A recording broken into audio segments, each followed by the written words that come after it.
त्या दिवशी सुद्धा ते तुम्हाला भेटायला येणार होते, पण त्यांच्या बैठकीमुळे ते जमलं नाही त्यांना.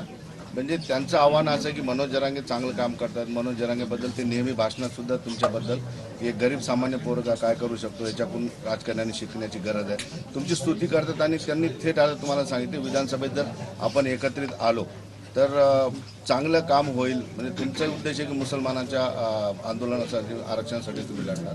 म्हणजे त्यांच्या आव्हानाला तुम्ही प्रतिसाद पॉझिटिव्ह देता. हे शक्य आहे पुढं चालून मुसलमानांसोबत घेऊन जाणं?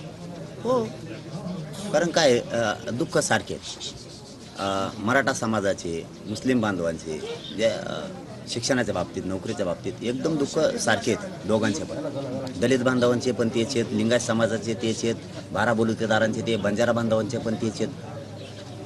100% एकत्र सगळ्यांनी स्वतःची जात मोठी करायसाठी यायला पाहिजे. आणि माझं म्हणणं आहे, मराठा बांधवाला, दलित बांधवाला, मुस्लिम बांधवाला, लिंगायत बांधवाला, धनगर बांधवाला अशी संधीच येणार नाही सत्ता हस्तगत करायची.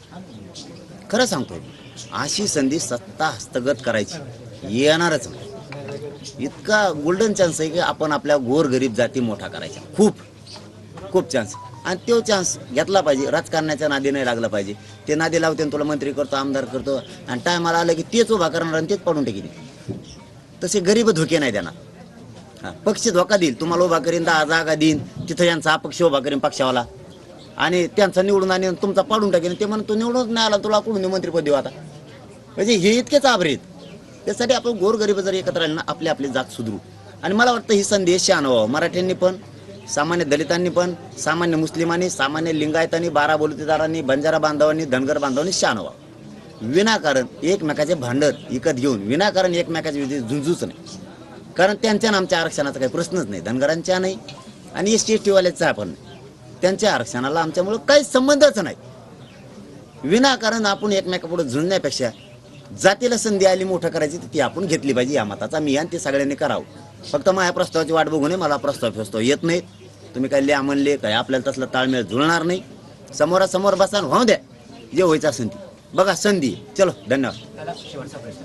भाजप नेते प्रवीण दरेकरांनी सवाल केलेला आहे की मनोज जरांगे जे आहेत ते विरोधकांचा अजेंडा चालवत आहे आणि सातत्याने ते देवेंद्र फडणवीस यांनाच टार्गेट करतात. नाही, त्यांना माहीत नाही टार्गेट करतोय का नाही. त्यांना माहीत नाही. ज्यावेळेस महाविकास आघाडी गेली नव्हती चर्चेला, त्यावेळेस त्यांना बिले झापिले नाही. ते त्या टायमाला TV त्यांचे लाईट गेली असेल, फ्यूज निघाला असेल, त्या टायमाला DP जळलेली असेल त्यांची. त्यांना ते माहीत नसेल त्या टायमाला.